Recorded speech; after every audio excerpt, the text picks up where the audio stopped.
Welcome to the Vortex Nation podcast, brought to you by lovers of hunting, shooting, public lands, the Second Amendment, and good food.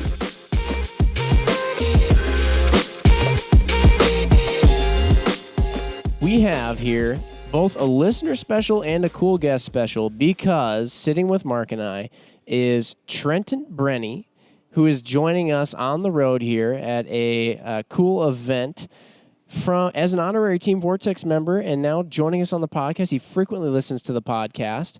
He knows his stuff like the back of his hand. I mean, we've been seeing him talk to people about Vortex optics all week. I think he probably might even know more than we do.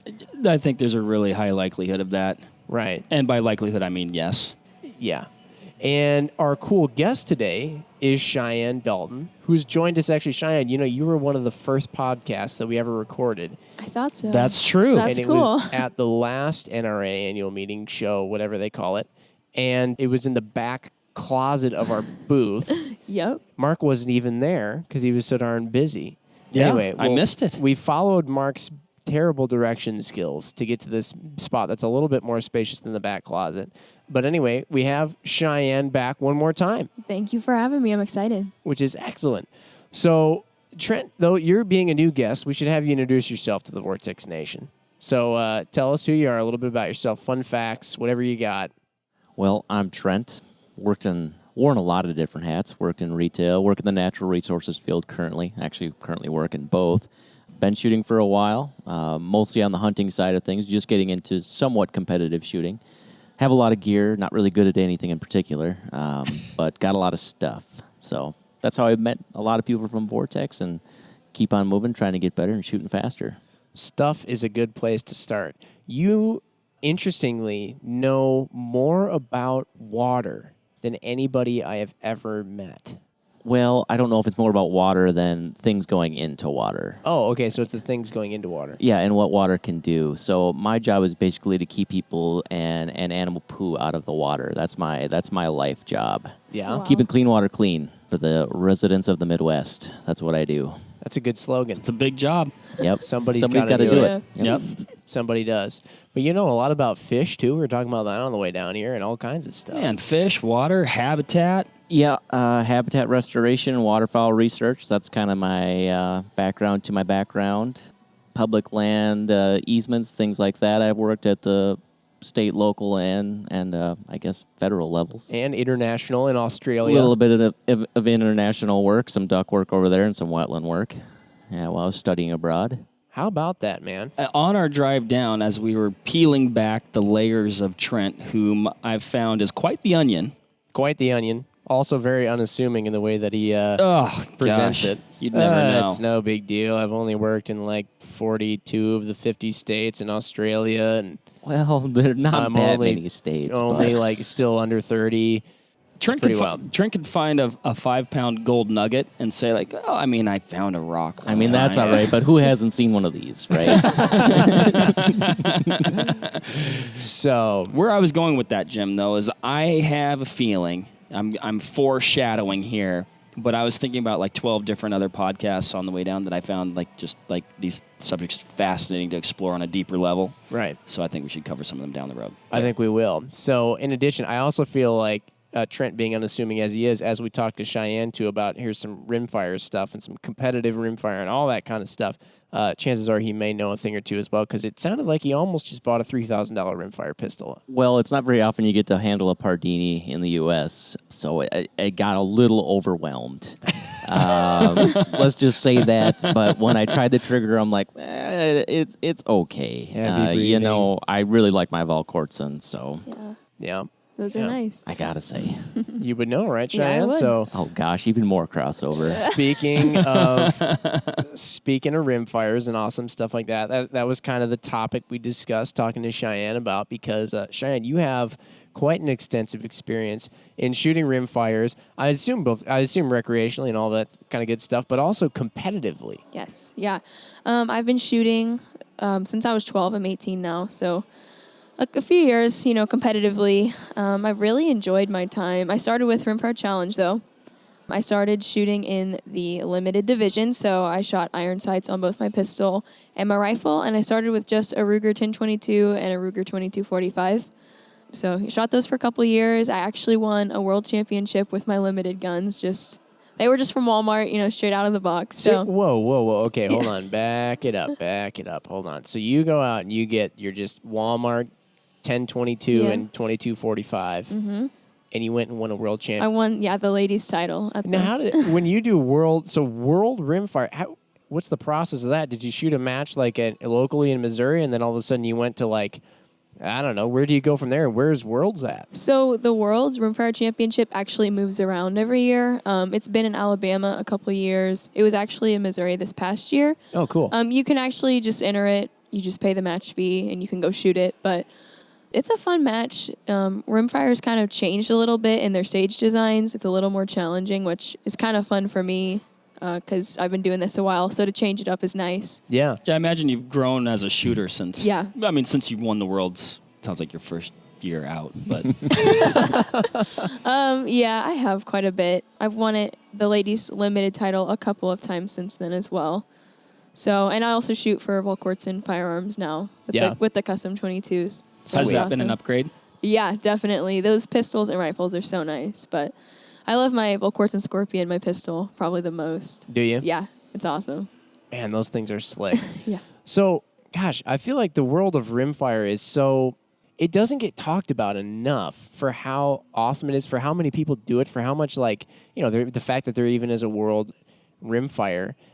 What is when you're in the competitive world of rimfire shooting? Is it a rifle and a pistol? Mm-hmm. Yeah. What is that? What do the stages look like? What kind of matches are you getting yourself into? Distances, how are the firearms used? Do you switch between the firearms in the same stage sometimes, like a 3-gun match, or? Right. No. So usually each stage, it depends on the match. There could be between 10 and 14 stages, and usually half of the stages will be shot with a rifle and half of them will be shot with pistol. So the stages usually consist of 5 to 7 steel targets. The closest they'll usually be is 7 yards, and anywhere out to 25 yards or so.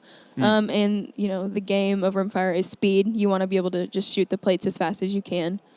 So I agree with you. I don't think it's talked about enough because I think it's also a great sport to start with and to introduce new shooters and kids into, because to me, it's a fairly simple game. I started with the Walmart Ruger, 1022. Inexpensive. There's, not much gear needed. So I think that's a great place to start out. Yeah, it really sounds like it. As you talk about it, now you started out when you were 12. Was that the first competitive stuff that you got into, or were you doing other stuff before that as far as shooting goes? Mm-hmm. Yeah, so competitively, that's when I started, but I've grown up on a pretty large farm. And so I've been shooting, ever since I was about 5 or 6, and hunting too. Yeah, good stuff. Fantastic. What do you guys farm? We grow crops. We grow corn, soybeans, wheat, alfalfa. We have cows. So, yeah. Another layer to Cheyenne. Another layer. Now, see, Mark, you too could go and shoot rimfire competitions with your 1022. This is true. I have one. The one that you missed that squirrel with. Yeah, the deluxe sporter model. Need I remind you? I also could, realistically. You didn't need to, Jim. Actually, you didn't need to remind me of that. But thank you, though. How big are the targets? Are they pretty squirrel-sized? Oh, yeah. I could use the practice. Yeah, I think you could probably hit the steel target there. A bit bigger than a squirrel. Okay. So, yeah. If you shoot rimfire silhouettes, some of the targets are steel squirrels. Yeah. This is good to know. Yeah. Very interesting. Yeah. So you said the name of the game with that particular form of... Do they just call it Rimfire... Rimfire Challenge. Rimfire Challenge. Okay. So you've been doing some of that. And that the name of the game is Speed. Now, you've also been doing some, if I remember correctly, some precision rimfire stuff? Or have you gotten into that yet? I haven't done that yet. No? I hope so. What are your someday. thoughts on it? Do you plan to do that one of these days? Yeah, I really want to. I have a gun in the works actually for that right now. Oh, shoot. Is this like a semi-spoiler alert? Is it a spoiler? No, it's going to be a Volquartsen Summit. I'm going to have one of your super awesome scopes on top of it. Toggle action. Yeah. Explain the Summit. Is it a bolt action?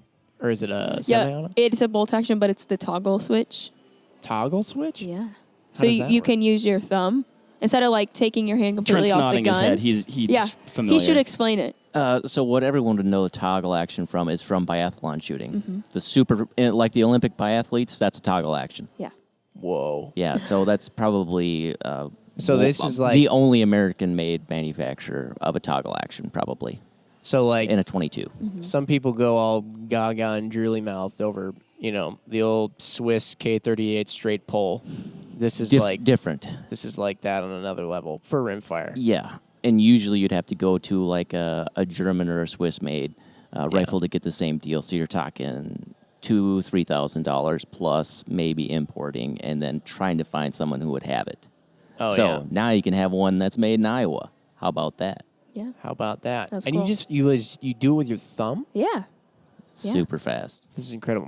Mark, am I the only person who's like never seen this before? No, I feel I'm completely unfamiliar, Jim. So, and you're talking toggle. So, is it it's a left-right motion? It's a forward and back motion. Forward-back you motion. Just flick it with your two fingers. Yeah. Super fast. Don't have to take your eye off of anything. Super fast. hunting with this would also be good. Squirrel hunting. Yeah, Can you imagine? I just picture this grove of squirrels. Just a grove of them. I don't know why it has to be a grove. And an Now, you awesome could just have suppressor it- horde. And yes, Yeah. You could just use a 1022, I suppose, as well, or some kind of semi-auto quartzen kind of awesome deal. But you could use a You could- toggle action. I think they'd both work dandy. Now, do you, as far as those precision ones go, precision rimfire and stuff, do you know what that kind of a match looks like? How does that lay I'm out? pretty unfamiliar with Okay. those. Does Trent know? He seems to know everything. Some Like of the NRL. NRL matches, you'll find targets at 25, 50, and out to 100 yards. The cool thing about the rimfire matches is you could basically buy a little kit, and it's super cheap. So if someone wants to set it up at the range, I mean, the hardest things you're going to find is maybe a tank trap they added, but otherwise you're shooting off chairs, tires, ladders. Really simple things that most ranges can do. It's a lot kind of like a PRS. Right, but with match, too. a lot less specific barricades and things. So it's a little more inclusive than a PRS match. And they have a couple different categories. I don't know what the weight limits are on that. I haven't really shot one myself, but I've been looking into it. But very simple to set up and get into. So that's what the draw is. And, of course, you don't even have to spend really much money at all. Bring your 1022. That's got a scope on it. And have some fun. Oh, you can do semi-auto as well? Yep. Okay. Yep. Okay. And they don't, from what I've seen in many of the matches, they don't separate between bolt guns and semi-autos. It's a weight difference Okay, in gotcha. classes. Interesting. Yeah, you talk about a sport being welcoming in so many ways, and this rimfire stuff. Like you said, the barrier to entry with cost, not super significant in the grand scheme. Being able to practice for it, ammunition is cheap, yeah. Comparatively. Well, and I think you can start with the cheaper guns, Yeah. and the things with those is there's all kinds of different parts you can put on afterwards to upgrade them if you want. Right, yeah, you can, like the 1022 is kind of like the AR-15 of rimfires or whatever, you can slap on new barrels, stocks, all that kind of Yep. stuff and really change the character of the rifle. So what do you think, you start, again, I've reiterated this probably 2 minutes. You started out when you were 12. Now, when you were 12, were there a bunch of other people competing that were your age as well? Or were, are there primarily young folk in rimfire? Or are there a bunch of adults in rimfire too? And how does that get split up? Are there, I assume, maybe different divisions by age? Or are you competing with everybody? Or Right. So, yes, everyone is competing together, but there are different divisions. There's junior, youth, senior, super senior. There's women's. So when I first started, there were quite a few kids shooting it. But, as I got a little older, more and more started getting into it. But more than that, there's a lot of families that actually shoot it together. They'll go out there, and some of them will even share guns. But it's super cool to watch because, like I said, I think it's a great family sport because everybody can do it. You're just standing there shooting the targets. It's not super demanding like 3-gun. yeah. Everyone can shoot rimfire. So, yeah, but it's funny now that I'm older and, some of my friends are older now to see all the younger kids that have gotten into it. And, there's a new group of kids that we used to be. The new group of kids, but now there's a new one. So that's kinda Yeah, all cool. these ankle biters running around. Yeah. Looking up to you Yeah. now. Yeah, I guess so. That's got to be pretty sweet. It is. And so now, actually, you brought up, too, the fact that last year when we talked to you, you were probably still in the junior league, right? Because you were Yeah. 17. Yeah. Now that you're 18, you've probably moved up into the, I would assume that. yeah. Just regular. Yeah, Or just whatever. regular. They just call it regular. Cool.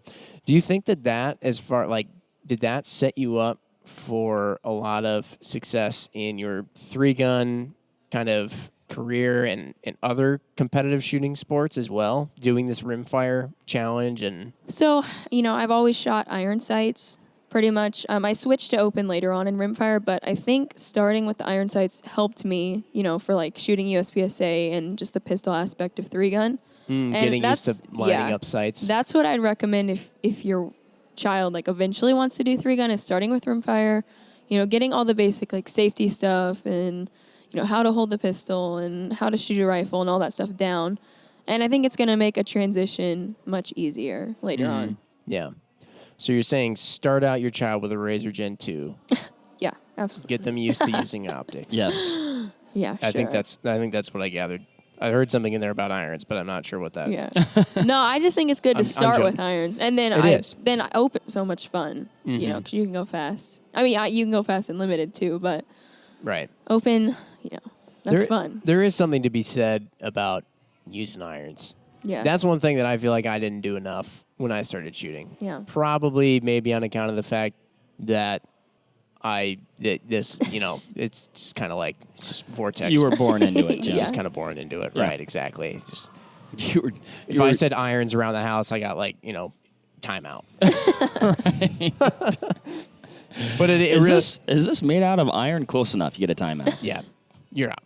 But people who have shot irons primarily have a lot of experience behind irons. I've noticed there's just this different level of, and a lot of it comes down to, in many ways, kind of the Kentucky windage that you start understanding. You start understanding how things line up and just kind of you become much more in tune with the rifle and how and its different little characteristics.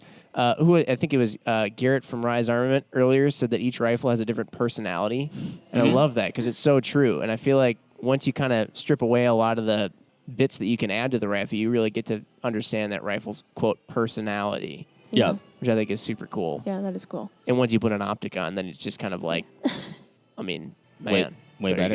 you go. Way better. More accurate, more precise things you want to look for. Yep. I don't know. To draw the old quintessential car reference, it's like Here we go. You can drive a slow car fast, and it's going to be a lot of fun. And then it just makes it that much better when you drive a fast car fast. That's what a lot of car guys say, Makes It's sense. pretty good. from what I've heard. Ammunition wise, this is another question I wanted to ask you, Cheyenne. Ammunition wise, like when you go to these competitions, are you just grabbing whatever boxes of ammunition you can get on the shelves, or is there a specific kind that you like to use that's maybe a little bit like it cycles better, or it's more precise, or do people just kind of use everything? So most people find whatever they can find, and that they use whatever they can find, and that works great. I really like the prime ammunition. That's really good. It's really nice. It's really clean. A lot of people use Fiocchi. A lot of people use CCI. Yeah. And then there are the people that just come out to matches for fun, and they grab like the bucket of bullets, and Bucket of bullets. and Good old Thunderbolts. get their grandpa's old rifle out or whatever, and go shoot a match for fun. So you can use whatever you want. Does it seem like basically every range around the country, do most of them have some kind of a rimfire thing to go and do? Yeah, if you Or look, was it ever hard for you to find a rimfire challenge to do? No, it wasn't ever a challenge or anything. You can actually go on the Rimfire Challenge Association's website, and they have a list of all the matches throughout the year, across the U.S. I know there are matches in Florida, Alabama, Georgia, Kentucky, Indiana, Missouri, Oklahoma, Kansas, Arkansas. They're all over the place. Okay. So Colorado, Idaho. There's some in California, too, No way. which is crazy. I know. There's nothing shooting Great related. thing about 22 pistols, they top out usually at 10. So Yeah. Oh, yeah. a lot of them are compliant right out of the box. That's a good point. Mark, this has really seemed like something you should do. I think it is something I should do. I think it's something, like you said, just the accessibility. You're talking about, you can really go as deep or as shallow as you want into it. And I think, that's definitely the beauty of it. And like you said, you can start out, Yeah. at point A and certainly end up at point Z. Yep. We should totally join Cheyenne and Trent, too, sometime to do a classifieds rimfire shooter episode where we just go around and bomb the classifieds to see if we can do full rimfire, loadout for less than some certain amount. I don't know what it would be. But you could totally do it, because when you were mentioning, Grandpa's old 22 or whatever, every time you go on to Gunbroker or whatever, you see it's just I always go search all guns and then cost low to high, just to see like what Oh, you could right. get for less than $200 or something. Yeah. Dev, you found there's a lot of couple 22s. You found a couple gems lately. I found a couple of gems. I found a legal length, but what looked like a sawed-off shotgun. Legal length, promise, break action, and then what was another one that I found? It wasn't a 22. It was. I don't know. It seemed kind of like an it was a impulse single- buy, if it I'm was being a quite honest. It was a single-shot 6.5 Creedmoor from CVA, Oh, which should be nice. pretty sweet. That's going to go to $1,000. That's going to be a classic. But there's 22s all over the place that you can get for less than Yeah. $200. I forgot to mention there also is a cowboy division, so you can use a lever action and a revolver as well. Oh. So That sounds fun. yeah. That does sound fun. I was Yeah. just talking to Jerry about making my 617 go fast. That's Smith's 10-shot 22 revolver. Yeah. That's my goal for this summer. What did Jerry say? What did he say And this about? is Jerry who, Trent? Jerry Michalak, or however you pronounce it. I've heard it many ways. I've heard him pronounce it a couple different ways. I You've think heard I him have pronounce too, it a couple in his different- Yes. videos. He doesn't even know. So I think everything's okay. But What yeah, did- how did he say? What did he say to make it go fast? well, in a roundabout way, it's all going to come down to different ammunition with Rimfire. Because of the way that, because I thought, I could take some material off the steel, take some steel out of the cylinder to lighten the trigger pull as you travel through. He Oh, said okay. it's really not going to matter all that much. The biggest thing is the hammer follow. I would have tried that. Is that what he said? Hell, there were so many things going through his head about trying to come up with one good answer, and he said it's going to be completely situational on something like that. Yeah. And that's the crazy thing about Rimfire. I think actually all of my things have started out on the low end, and I can say with confidence almost all of my most expensive guns are Rimfires. And that is for Really? the simple reason that those guns are the guns that get shot the most. Sure. So I've Yeah. invested the most into them. That's fair. Yeah. They are easy to shoot a lot. Yeah, yeah, and you can make them absolute tack drivers. So it's fun. It's especially bringing it to the range for other people to shoot. It's just that instant confidence of getting an actual hit. So yeah, just amazing stuff out there for them. Yeah, even Ian talked about it on our ELR podcast. He discussed the fact that, extreme long range is just basically taking any platform out further than you would ordinarily shoot it. And, there's people who've taken rimfires out to 500, 600, 700 yards, which is insanity, essentially. But super cool. Yeah. Cheyenne, you going to do that with this new You know what? flicky wrist thing? I'll try it, I guess. I'll need some help probably, but I'll have to. You should Yeah. talk, the Muck, Ryan Muckenhern. yeah. I He's love done him. that. He did some kind of a thing with a 22. Didn't he shoot that out to 500 yards? Yeah, I think those guys did. They got that Buffalo League, I know, up at the range, and I think I thought that was 400. But 550. he's probably stretched it. Oh, okay. 550 is the silhouette range there. 550 on the silhouettes there. Is that where they do that other one? Yeah. He knows Trent- everything. I was just going to say, Trent knows more about the range. Don't talk to me anymore. Okay. Just ask Trent. All right.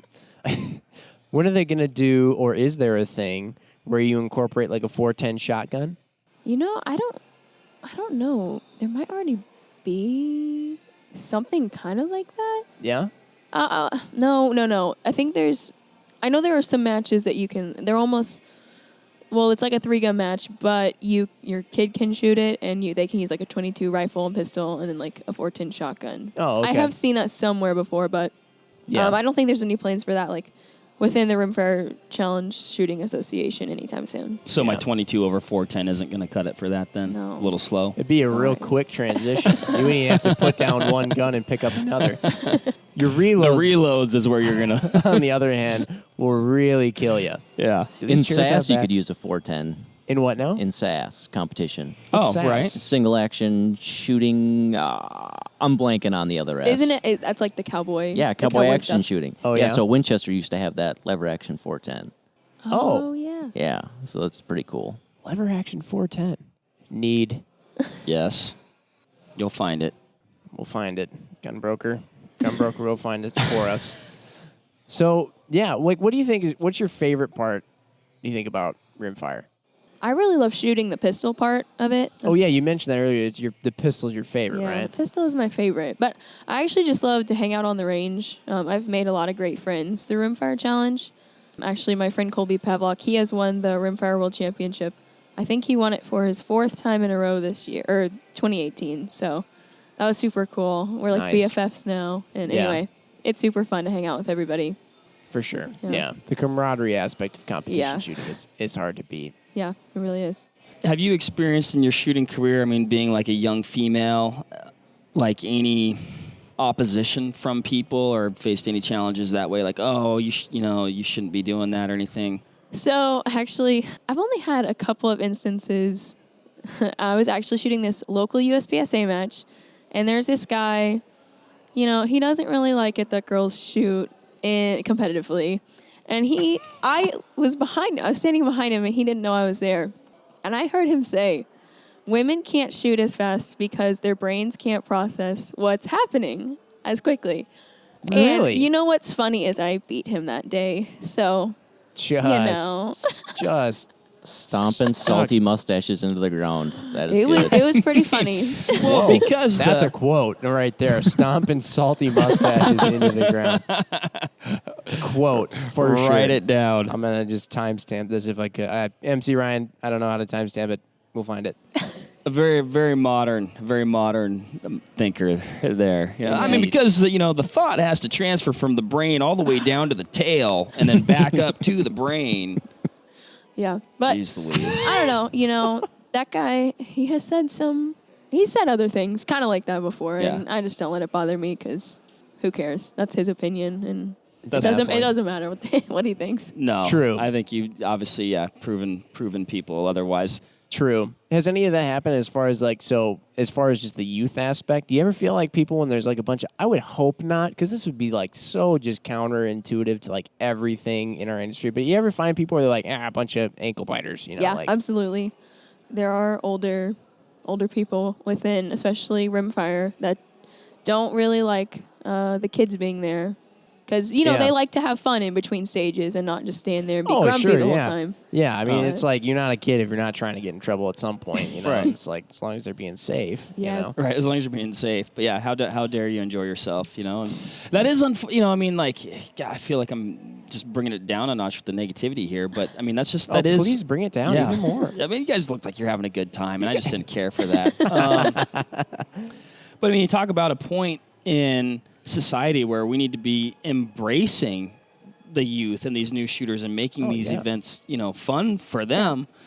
Yeah, that's actually I actually wouldn't have thought you'd run into that. Yeah. It reminds me a little bit of what we talked about a while back regarding hunting, actually, which is the kind of like the, hey, that's my spot mindset, or this, we need more hunters. Hunter recruitment is lower than ever. And then it's like more people start hunting, more people start hitting up public land spots. And it's like, you're in my spot. Get out. There's too many people, too much pressure. And it's like, do you want more hunters, or do you just kind of like not want more? I mean, you know what I mean? Because Jim, we've covered this. We want more hunters, just not in my spot. Exactly. You're right. And so it's like sometimes I wonder, are some shooters and stuff like that. It's like, do you want more shooters, or do you like the idea that the industry which you take part in will be strong enough to like prolong throughout whatever time? It's kind of like you might not actually want more shooters. You know? It's sad because I think women play a big part in the shooting sports because, or young girls especially, because they'll grow up to be moms. And I think a mom has a lot to say with what goes on in the household. So if the mom's not okay with guns, and more than likely the dad's not going to be able to be like, oh, hey kids, let's go shooting. But if the mom's cool with that, then, they can go learn how to shoot. The kids, keep it going. But that's just me. I have heard that before, and I guess I don't have any data to back it up other than hearing it. But, people say, if the mom shoots or if the mom hunts, like the family's going to shoot and hunt. Yeah. Which is a good thing. So let's get some more moms out there. Yeah. True shooting that. and hunting. For sure.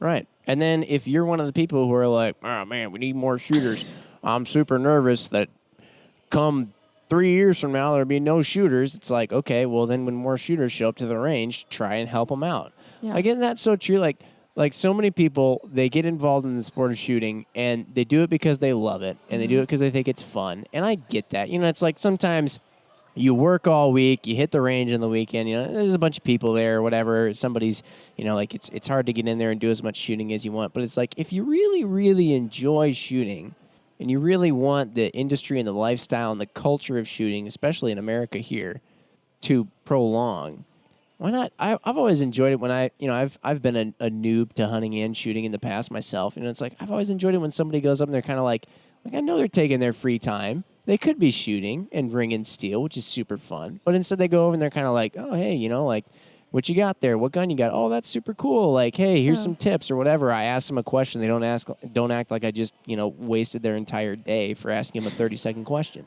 Yeah, one of my favorite things is to watch like a younger kid out at the range for like their first time shooting a gun or at their first match. I love to let them like shoot my guns and watch their faces, and just it's so fun for me to kind of be a figure and help the younger kids get into the sport. So it's awesome. Yeah, that's super cool.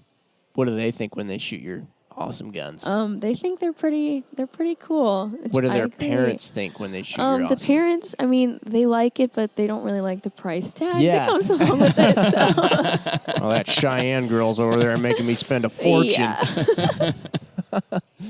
Yeah, man. Another question. Is it difficult to, because, you definitely seem like a role model and an ambassador to the shooting sports, and it does seems like Jim, Yep. in the media at times, like, people are trying to, shield or, kids from firearms, and, firearms are bad, and, kids shouldn't have guns. Have you encountered that, or have you had any successes in kind of breaking down those barriers to where you've been able to educate maybe a family that wasn't a shooting family, but then kind of maybe became familiar or comfortable with firearms? Yeah, actually, a couple families that's happened to me with at Rimfire matches a few years ago. They weren't really sure about guns, and they didn't really know anything about it. They didn't know what to expect, but they came to watch a match anyway. And it was super cool to talk to them. And the funny thing is now they're both competing. Nice. So, yeah, it's super cool to be able to, like, watch that happen and kind of, know that you kind of played a part in helping change their mind and opening their eyes to the fact that, like, guns aren't bad, Yeah. Guns can be fun. You can be safe with them. So, Yeah. It's very similar, and especially with Rimfire, it's very similar to, like, what we talked about in our suppressors podcast, why suppressed. And you get a new shooter out there, and a lot of times, like, people's hang up in their head with shooting, a lot of it comes down to the noise. Yeah. Right. Noise is huge, and 22s aren't that loud to begin with, too. Even when they're not suppressed, even though they should be still wearing ear pro. But another big part of it is everybody, for some reason, their head gets this idea. Everybody, like, anytime I've handed a gun over to somebody, even some people who have shot before, they're kind of like, what's the kick like? And it's like, well, I don't know. It just kicks like a gun. It just, Right. yeah. But that is a little bit of like a mental hang up for some people, and they just think that these things are violent. They're just, thrashing, and they're loud, and they're, they're out of control. I watched on YouTube one time a lady shot a shotgun. It flew out of the back. It's like, Yeah. okay. I agree. The noise thing is a big deal. I think taking like a brand new shooter to an indoor range, in my opinion, is personally not the best idea because indoor ranges are just always so loud. Right. I think if you could, have them shoot outside first, that might help some. But. Right, that's a good point. Yeah, and then when you shoot a rimfire too, and it's like you get behind it and you pull the trigger, and it's just kind of like, it's just like a nice little tap. Really, that can totally. I've seen people's minds, like, you could, like, on their face, you can see their mind, like, change, and you can almost see their shoulders drop like 3 clicks too, because it's like, okay, like, I can that's not relax. so This bad. isn't gonna hurt me. Yeah, you're bracing yourself, for that first one, and you realize, oh, that's not so bad. Mm-hmm. Side note, on a off tangent but on tangent topic, if you're shooting rimfire for like precision and stuff, then you're probably not flinching. Does that help reduce or get rid of a flinch for when you're shooting regular big guns? I don't know. Question to Interesting. toss I out would there. say building that foundation with a rimfire. I have a rimfire conversion for almost every caliber for that very reason. That, and it's way cheaper to shoot. Yeah. So getting more trigger time, things like that, but especially for new shooters, like you see all those videos on the internet, and it only is going to take that one shot from somebody giving someone just a high-powered shotgun with terrible stance, or maybe something that doesn't fit them, and that's going to be it. They're off guns for life. Oh, From that yeah. one, Well, that one experience, and then they are going to influence multiple people from that one experience. It's a good point. It's So- like that guy who wrote that article a while back where he shot an AR-15 in a range and he said it gave him PTSD. Yeah. Oh, man. I think he's off guns for life. He probably is. I think he's They also... tried to convince a lot of people to be off guns for life with that one. That yes. they did, and I backfired. But yeah, it's a lot more forgiving. You don't have that potential one shot where it's like, ooh, I wasn't lined up behind the rifle right, or ooh, I was prone behind something with a little bit more recoil and it wasn't tucked in my shoulder right, and it really hurt. You can kind of you can work on that form, I'm sure, a lot more. Yeah. And it's a lot more forgiving, and you could shoot it a heck of a lot more. Practice is always going to be number one for shooting techniques and things like that. Now your Volkortsen gun, the rifle, Yeah. is more of a traditional style stocked rifle, Yes. right? So if you looked at it from afar or whatever, it would have the similar kind of an outline or silhouette to it as like a 1022, right? Yeah. I have Hogue overmolded stock, so. Okay. Yeah. So have you played around much with 22 conversion ARs as far as, I've heard people use those as training tools for regular 223, 556 ARs. Is that a thing for you? Have you gotten into that much? No, I've never really done that. Actually, some people do shoot the AR style in the Rimfire Challenge competition, but I've never really gotten into that. Yeah. So, Yeah. I've always been curious about it because I was like MNP 15 or MNP 1522, XYZ, ABC, up and down. Yeah. I've always seen those, and some people are like, "Oh, it's great AR training." Yeah. I wouldn't doubt it. For some people, it probably is, Yeah.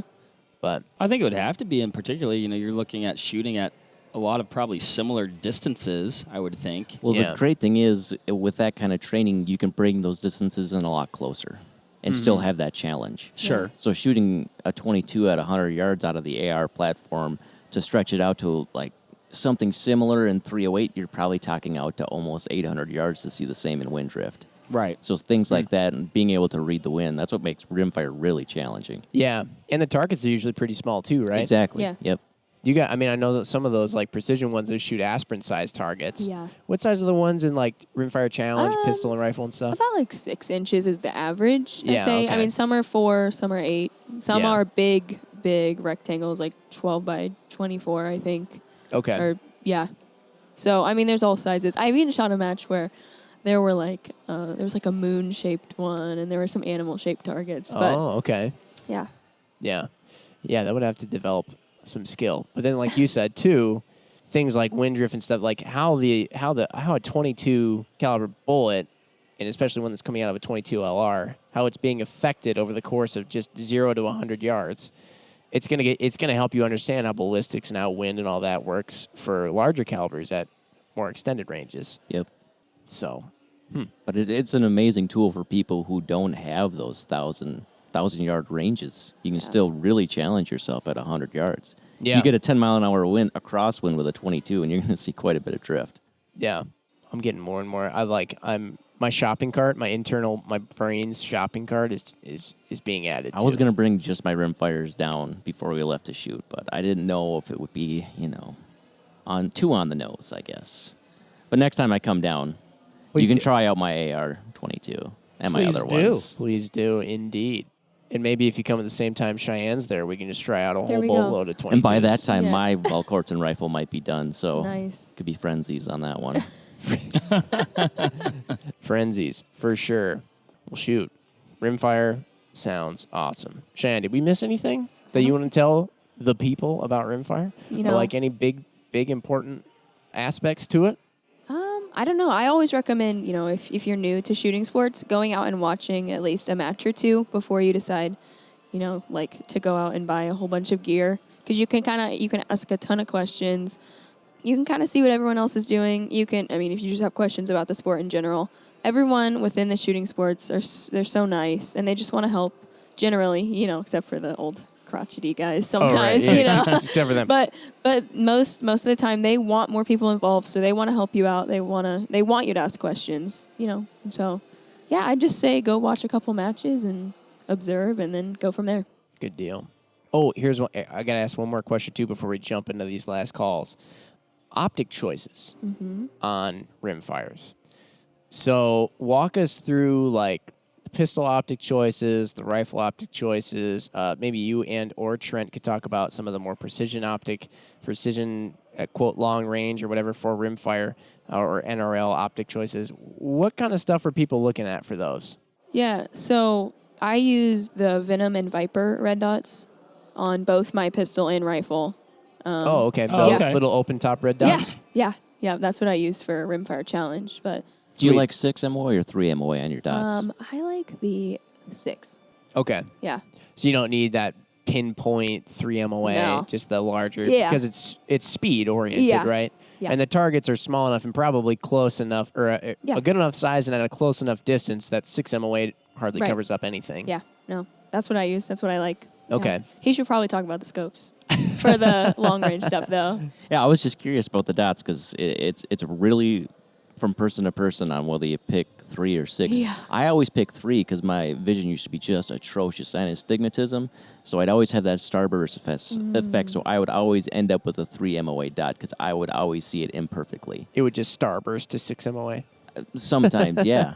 So it's just the way some people see those things. Yeah. So it's just And you another prefer the consideration. open top ones too over like a closed tube like a Crossfire red Yeah. dot because they just I can see the targets as I'm moving across easier more to easily. transition. Yeah. Yeah, that makes sense. Yeah. Because I shoot with both eyes open, so Right. I can like see what's coming. Right. That dot with an open top, that dot almost just floats out there. Just, Yeah.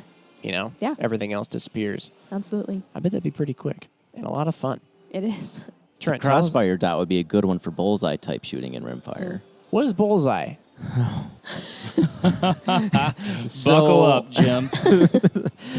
We're about to get a mind train. To put it very simply, it is precision one-handed shooting in most cases. One-handed.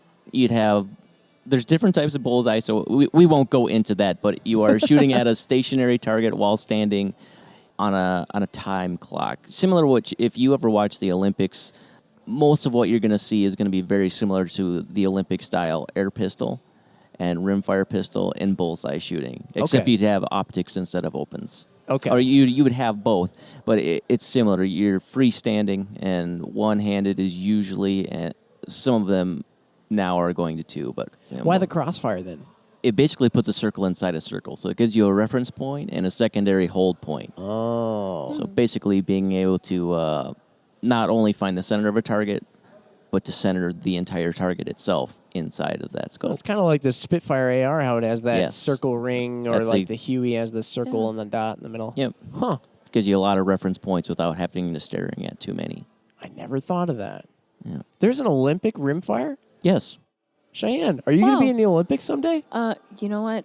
I don't know. Never can tell. Is it like a Probably vote? not. Is it like a vote in for the Olympics? Can I cast my vote into the Oh Olympic my Committee for goodness. Cheyenne to be in the? I'm pretty sure they have a suggestion box. Yeah. Okay.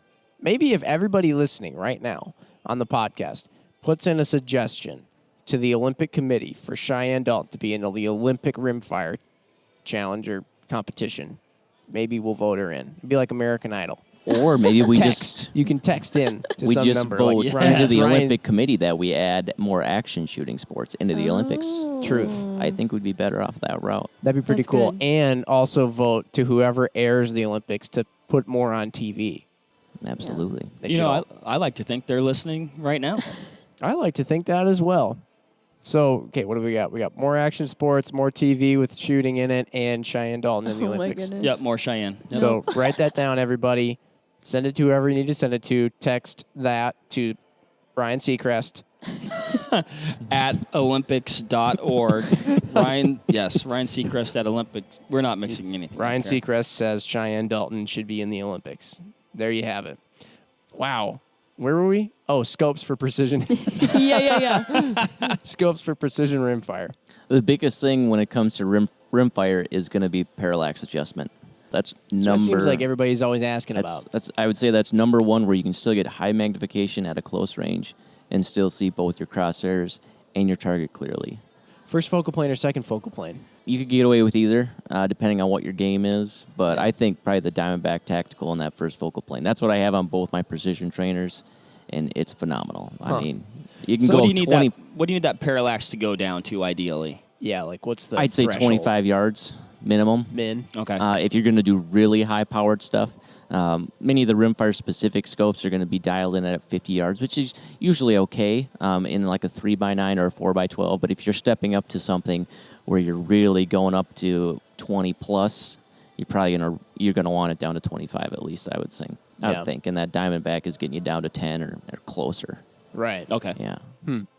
I've heard some people, too, when you bring up the first focal plane thing, like I've suggested that scope. They're like, man, that reticle is going to get huge. It's like Tiny Elvis. Hey, man, that Tiny reticle Elvis. is huge. Oh man, I'd never be able to use a reticle that big. That thing is huge. Right, and I think they think that, like, oh my gosh, the reticle is going to be gargantuan in proportion to the target, but it's actually not, because when you zoom in, the target gets bigger too, and the Yeah. reticle gets, so everything's the same, Right. That's right, Tiny E. Oh, I hope somebody out there knows what we're referencing. If you know what we're talking about, comment. High five emojis. Cool. All right, so what do you say we jump into some last calls? Yes.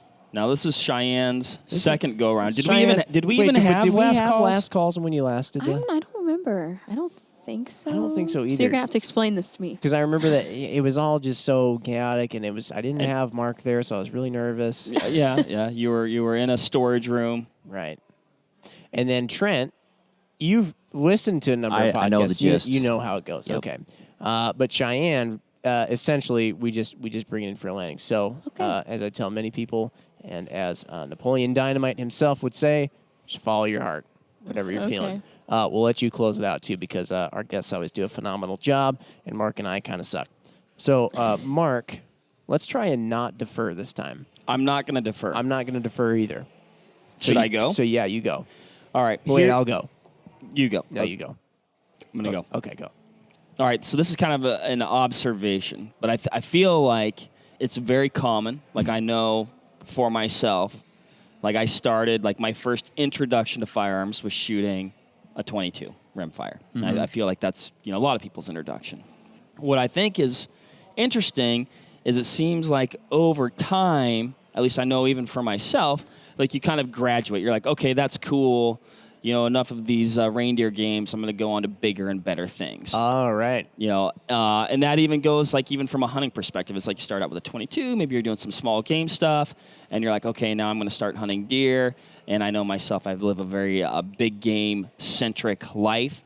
But what I see happening, I feel like I'm seeing maybe not like a shift, but at least some movement kind of coming full circle on that. So you see, I feel like small game is kind of catching on again and kind of getting rekindled in the hunting community. And a lot of it is because you can do it. The seasons are liberal. The seasons are long. You don't have to plan a week around going to do it. Yeah. You can get more opportunities at taking game and hunting game, where you get the chance at one elk. You might get the chance at like 2, 3, 4 squirrels. Exactly. And you can do it before work, after work. Maybe it's an easy Saturday, something like that. You're getting some great meat for the pot. And I guess similarly, even just competitive shooting, right? Or shooting in general, recreational shooting, whatever you want to call it, or whatever the application. You kind of like, oh, yeah, I started with the 22, but now I'm doing this, this, and this, and this. And I think it's really cool to see some of these, I guess, activities getting a little some attention, or even developing, or new activities, or kind of breathing new life into them. And I think a lot of it, whether it's the small game or the shooting, revolves around the fact that it's fun. Yeah. There. That's what I had to say about that. That's kind of like another car reference I can draw, which is, everybody starts out with, my dad, I look back at my dad, he got cool little Honda CB 350 when he was in high school, a motorcycle. And then he also had, I don't remember, his first car or something like that. But then he got older, and he got, like adult cars and things of that nature. And now that he's older, he's going back to, he got a Honda CB 350 just like he had in high school. And he's like getting some of these old things. The difference between cars and, in this case, rimfire shooting, is that when he got the old Honda CB 350 and an old classic car just like he used to have in high school and college, he realized, wow, it's amazing how much time has evolved cars, and these are a total pain in the butt, and actually grown-up cars are a lot easier to work on and to live with. So my analogy, if you take anything away from that, was terrible. Rimfire, Really fell apart at the seams there. yeah, is no indication of how rimfire goes. Okay, so try and resurrect this last call here. When I have kids someday, they're going to do rimfire for sure. I'm kind of wondering, too, like, I feel like I'm trying to think in my head, like, do I get them the Walmart 22 or do I get them the full quartz and 22 to start? And I can't help but think I get them the Walmart 22 to start. Yeah. I think that's the way to go. Mine was cool. It had like this purple stock, like purple wooden stock. Ooh. That is Yeah, it's fantastic. nice.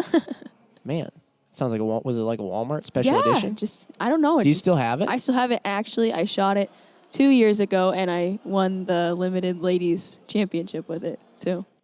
I'll go back to this old thing and just one. No, it was fun. It's I bet. Yeah, That's cool. Jim, I'm trying to think too of like the age to start them at. I'm like, I think that depends. it depends their on the maturity, kid. yeah. It depends on the kid. Yeah. And I agree with you there. Because I was in my head, I was kind of like 6, 8, 10. But then I was like, what if the kid's a total ding dong? And it's like, which knowing me, unless they're like their mom, then, which I don't even have kids yet. So all these kids are hypothetical. A lot of There's speculation so many going on hypothetical here. ankle biters running around right now in my head. I think you'll know. You'll know. I feel like you will know. My little brother's 8, and he didn't ask to shoot a gun until this past weekend on Easter. Yeah? So, yeah, my dad actually bought him a little cricket a long time ago. Cool guns. Yep, and he finally got to shoot it. And he wanted to do it, so, he took him out back behind the house and, taught him all the safety stuff. And there he was doing that. So That's There great. you go. Yeah. Well, if they're anything like me, 5 won't be the age because my dad got me my first knife at 5, and I immediately, within the first 20 minutes, sliced my finger really bad. I still have the scar. Side tangent. 20 years later. Cricket now makes one that looks like the Accuracy International chassis. No way. 22. You're kidding me. No Yes, way. It's phenomenal. If Some I kid could look just was like a his kid dad. right now, that is 100% what I would get. Some kid could look just like his dad or mom with some big fancy gun. Yep, and it's got a fixed 4-powered optic on top already too. well, Well, we can always change that. Exactly, it needs to be changed, but besides the point. Sorry. Okay, so I don't know if anybody got anything from my last call, but let's move to Trent. Well, you know what? Hold on. I'm going to add something to your last Okay, call. all right, sure. So I feel you talked about like which one to start them with. Now, I think you definitely want to start them with something good enough that they're going to have a positive experience. Right. However, So like my little Badger break action made out of wire and like pot metal, probably not. maybe not the one. Okay. But I'd say you can never. I feel like you can't appreciate the finer things in life unless you've used. I was going to use a different word. The not finer things in life. Yes. The stock things in life. Yes. Yes. So No, you're right. You're right. I think that's helpful in your human development. Yeah. You'll never appreciate the silver spoon unless you put the rusty spoon in your mouth. Exactly. But then you get tetanus. But hopefully you have a shot. And on to Trent. All right. I guess my last call for Rimfire would be it's something that everybody should have. I think it's something that everyone should start out on. I think as far as the shooting sports go, it's the most inclusive shooting sport you can get into just because of the price point. It's a great family event. It's something you could actually watch.